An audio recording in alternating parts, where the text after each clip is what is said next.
तत्ते तत्ते निरीक्ष्यो न पितापि देहकृ दक्षो ममाद्वितत् अनुव्रतः च ये यो विश्वरिज्ञ गतं वरोरुमाम् अनागशं दूर्वसचरोतिरः.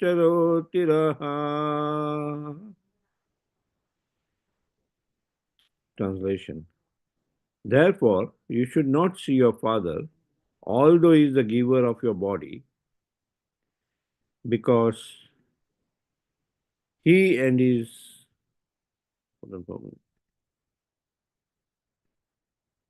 because he and his followers are envious of me. Because of his envy, O most worshipful one, he has insulted me with cruel words, although I am innocent.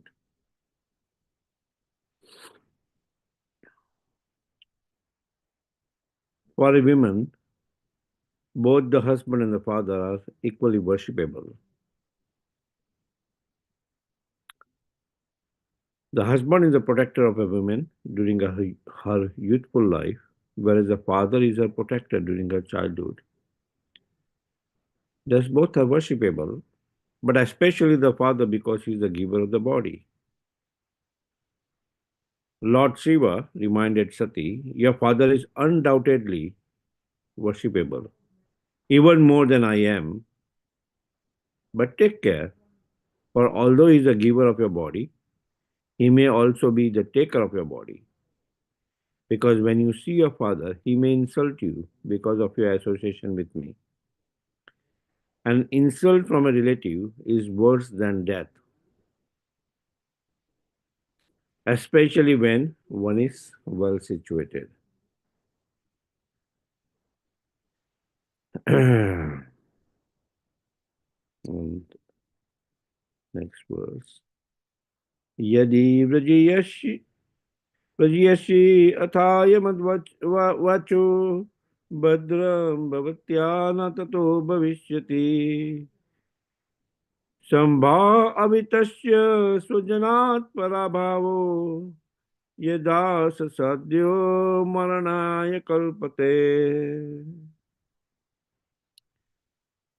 If in spite of this instruction you decide to go, neglecting my words, the future will not be good for you. You are more respectable. You are most respectable, and when you are insulted by your relative, this insult will immediately be equal to death. Om Ajnanatimirandasya Jnananjana Salakaya Chakshurmatan Yena Tasmai Shri Guruve Namah. Sri Chaitanya Manobhistam Stapitam Yena Bhutale Swam Rupa Kadamayam Dadati Swa Padantikam. Namo Vishnu Padaya Krishna Prestaya Bhuttale Bhuttaya Swami Tinam. Hare Krishna.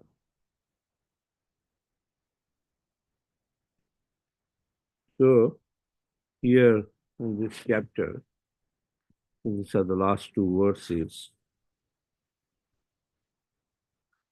We see Daksha Prajapati, right?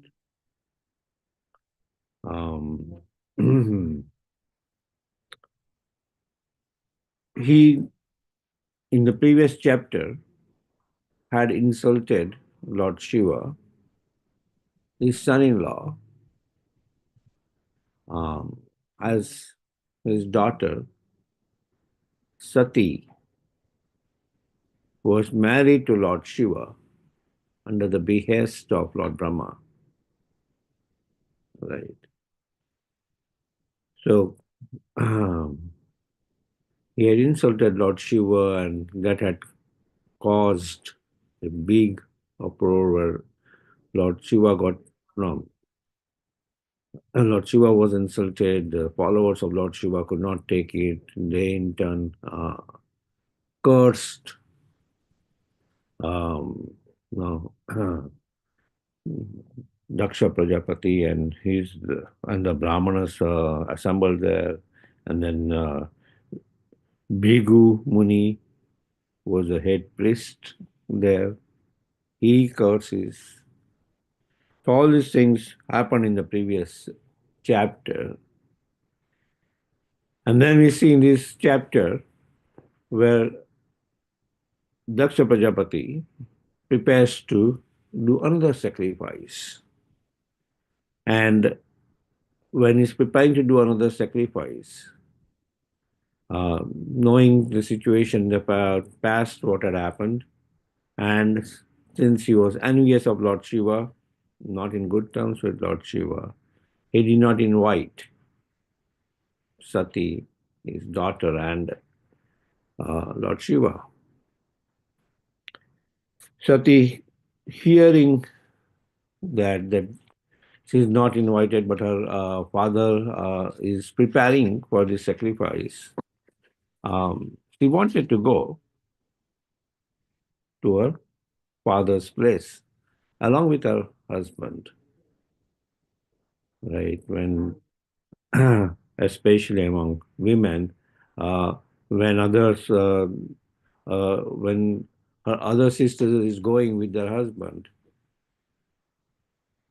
she will also like to nicely decorate herself and go with her husband to make others see that, okay, see, I'm happily situated, right? And that's what we see in this chapter where he tries to convince Lord Shiva to go to the sacrifice in different verses that it is your father-in-law's sacrifice. Everyone is going, all the other demigods are going, right? So the this is a typical argument or a typical conversation where, okay, you should also come because others are going, right? When uh, um, my sisters have gone with their husbands, I will be able to see my mother, sisters, aunts, and other relatives. That's another reason they want to go. I will be able to see my mother, aunts, and other relatives. So let's go, let's go. You know the truth that this world is a creation of the Lord's Maya. As a poor woman, not conversant with the truth, I desire to see my birthplace. Not only my relatives, but other ornamented women are also going with their husbands. The festivity is visible in the sky with moving swan like airplanes. Right. So the preparation of the festivity was visible from the sky because people were coming from different places in their swan like airplanes. Right. Not only my relatives, but other, yeah. How can a daughter be undisturbed hearing of a festive event at her father's house? So naturally, the daughter will feel that, oh, such a big event is happening at her father's house. Um, she immediately felt, yeah, we should go. Okay, I'm not invited, but my father's place, I don't need an invitation. It's mentioned that a function at your friend's place or your father's place, right, or your guru's place. Even if you're not invited, it's all right to go there. You are known to be merciful, therefore please show kindness towards me. Right. Uh, and this conversation, uh, especially, we should learn, or Grihasthas should learn that how respectful these conversations has happened, right? Both between Mother Sati and her husband, Lord Shiva. And then Lord Shiva gives reasons not to go for the sacrifice. Sati gives reason to go for sacrifice to her father's place. And Lord Shiva is giving her reasons why she should not go for sacrifice. That if the host is a fault finder, though the host is your father, is a fault finder.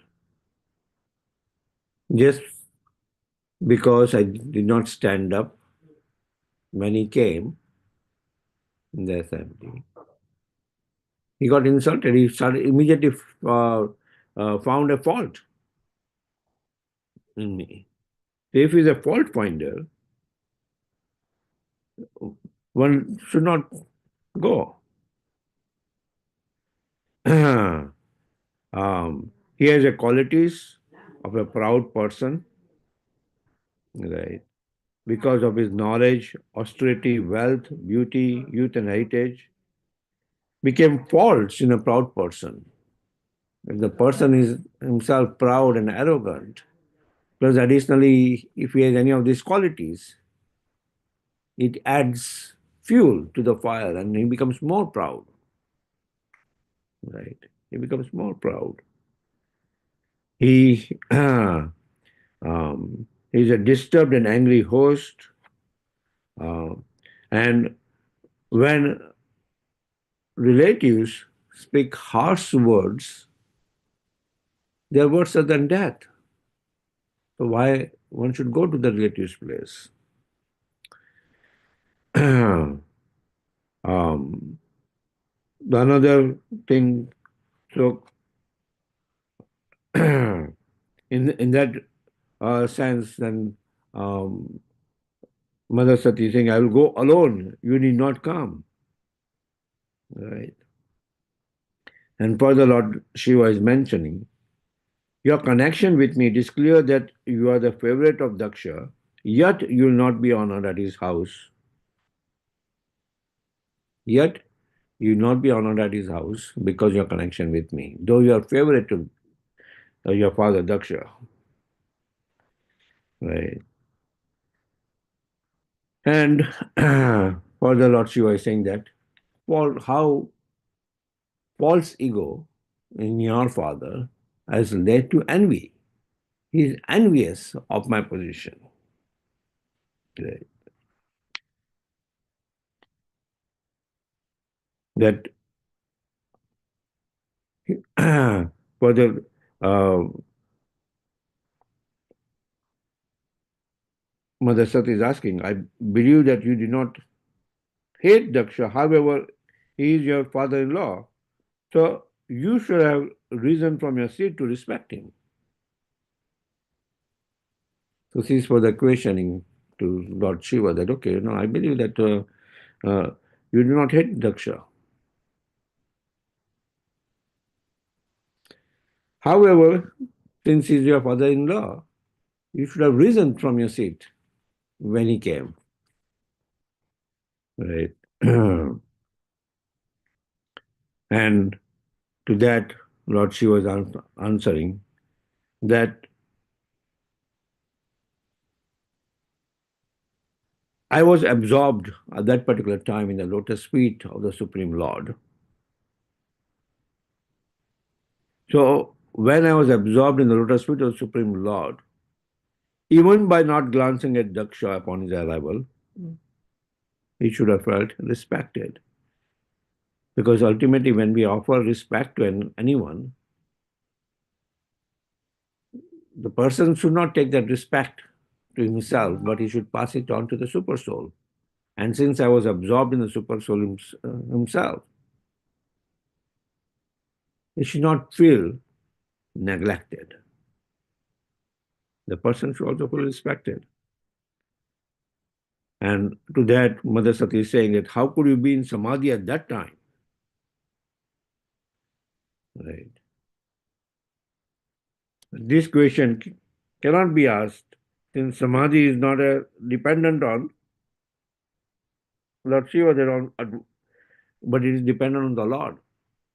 That when he puts his devotee in the state of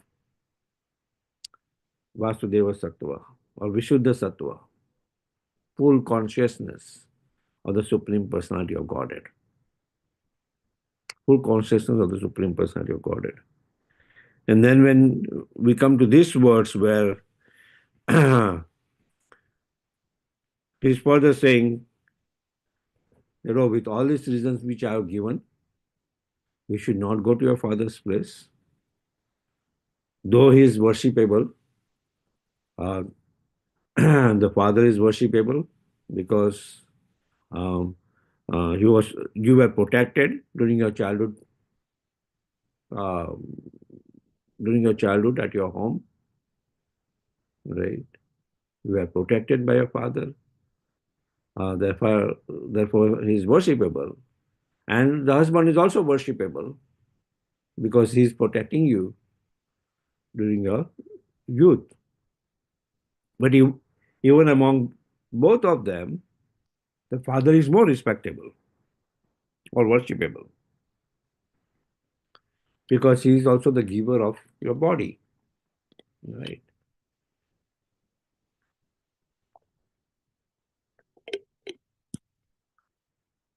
Yeah.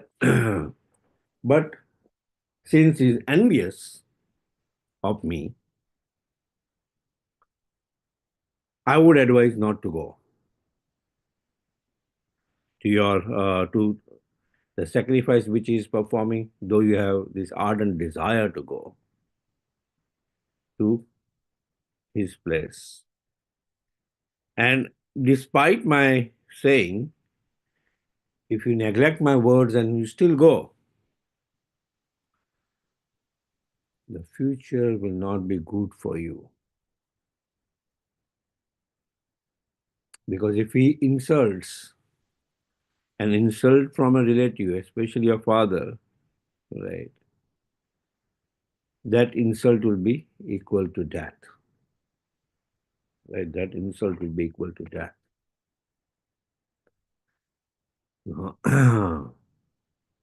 At times, insult can also be equal to death or can be worse than death. Right? Can be worse than death. Like there was one instance in the Mahabharata war where on one day the entire strategy was to lead Arjuna away from the battlefield. This was during Dronacharya's time when he was the commander in chief. To lead Arjuna away from the battlefield so that they can kidnap Yudhishthira Maharaj. And the moment they'll kidnap Yudhishthira Maharaj, war will be over. Right? Moment they kidnap Yudhishthira Maharaj, the war will be over. So that was a strategy which uh, Dronacharya, Duryodhana, and all that formed. And they got this Trinagarta, the king, that he will fight with Arjuna. And Trinagarta knew that he is not capable to hold Arjuna for long. But he will fight with such arrows that his chariot, instead of going ahead in front, will go with more and more backwards. And he led Arjuna way away from the battlefield. Right. And during that time, they tried to kidnap Yudhishthira Maharaj. And Yudhishthira Maharaj was in complete anxiety. Oh, what's happening here? Because he knew that he his military strength is not equal or in comparison to Dronacharya. And he immediately understood the strategy that if I am kidnapped, war will be over and they'll have to accept defeat. So he went on fighting valiantly, right? And all the other brothers were protecting, right? And they were in turn also engaged in fighting other warriors, where in that opportune time Dronacharya was about to come and kidnap Yudhishthira Maharaj, and Arjuna arrived at that spot and stopped Dronacharya to kidnap Yudhishthira Maharaj. And Yudhishthira Maharaj was so angry, upset with Arjuna that, oh, why you went away from the battlefield? If you were going away like this, you are like a coward. You should give up your Gandiva. You should give up your Gandiva. And Arjuna had taken a vow that whoever will tell him to give up his Gandiva bow, he will kill that person. So you see how the situation became. No, in this battlefield, Yudhishthira Maharaj was injured also. So he was, before being kidnapped, he was taken away from that battlefield to his camp. And Arjuna left the battlefield to see that his brother is not injured much, right? And how his brother is doing. So uh, when Yudhishthira Maharaj saw that situation, that uh, despite this big battle going on, he left the battlefield and he came to see him at the cost of all these warriors who will die if Arjuna is not there. He became very upset. And that's what led that conversation, that you should give up your Gandiva. And then, since Arjuna had taken a vow, he was ready to kill Yudhishthira Maharaj. And Lord Krishna said that there are two ways one can kill. One is by killing his body, right?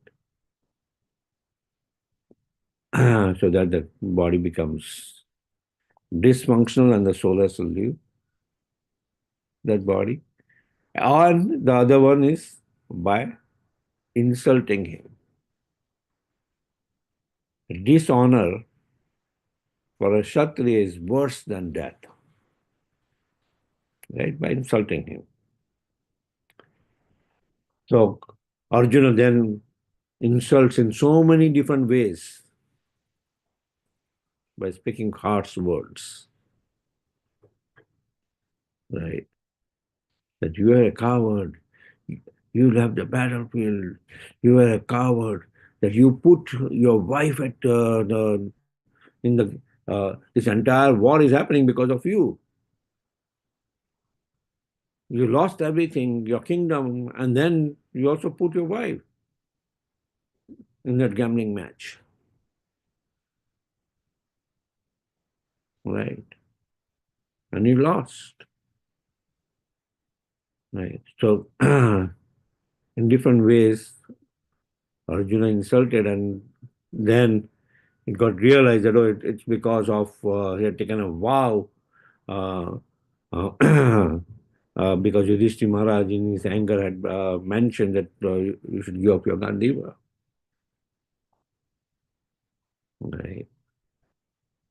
Then immediately after that, we see Arjuna paying obeisances to his brother, embracing his brother. That, oh, I said all these harsh words, but no, I did not really mean that. So, same way, despite my various reasoning, if you still go to your father's place,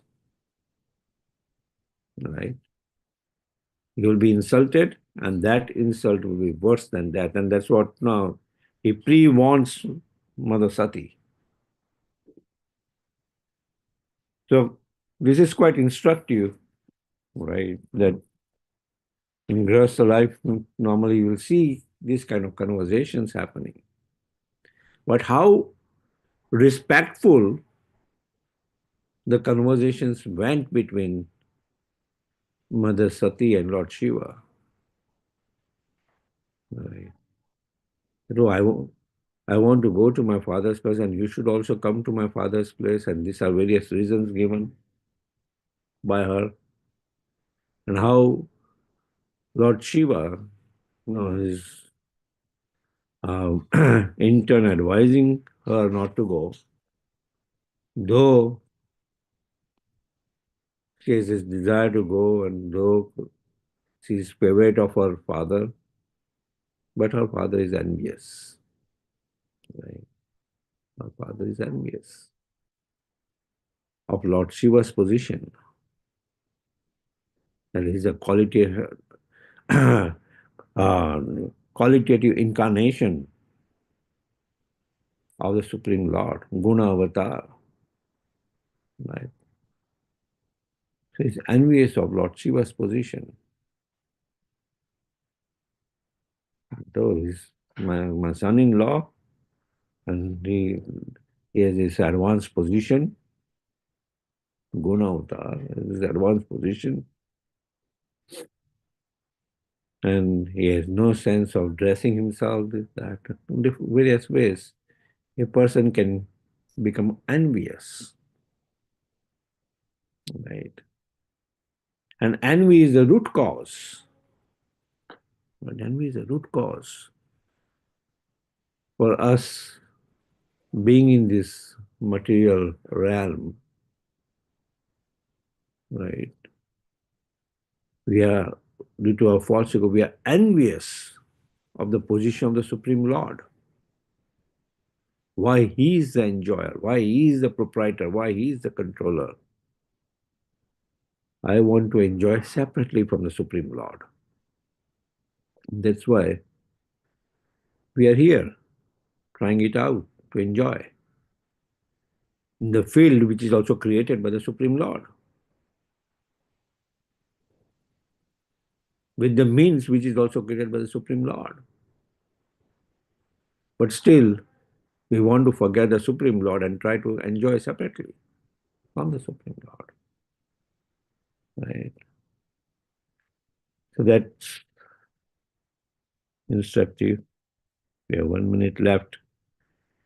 If anybody has some reflection, they can share or post it otherwise in the Nityam Bhagavata Sevya group.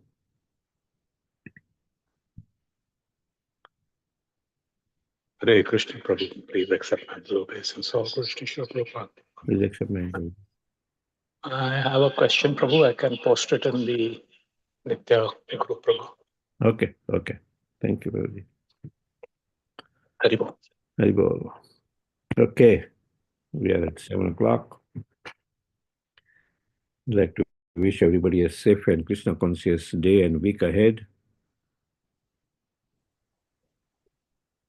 And we like to offer our prayers to the Supreme Lord by chanting Hare Krishna, Krishna Krishna, Hare Hare, Hare Rama, Rama Rama, Hare Hare. Hare Krishna, Krishna Krishna, Hare Hare. Hare Rama, Rama Rama, Hare Hare. Hare Krishna, Krishna Krishna, Hare Hare. Hare Rama, Rama Rama, Hare Hare. Shri Nrsingo, Jai Nrsingo, Praladesha, Jaya Padma Mukha Padma Bringam. Ugra Veeram Mahavishnu Jalantam Sarvato Mukham Nrsingham Bhisharam Bhadram Nityam Nityam Namiham. Nrsinga Bhagwana ki jai, Prahlad Maharaja ki jai. Let's offer our humble obeisances to all the assembled Vaishnavas. Vanchakalpatarubhascha kripa sindhu bhayaivacha. पतितानां पावनेभ्यो वैष्णवेभ्यो नमो नमः। वैष्णववृंद की जय। ग्रंथराज श्रीमद् भागवतम की जय। शिला प्रभुपाद की जय। गौर प्रेमानंदे। हरि हरि हरि हरि बोल। Thank you, Madhupati Prabhuji. Thank you.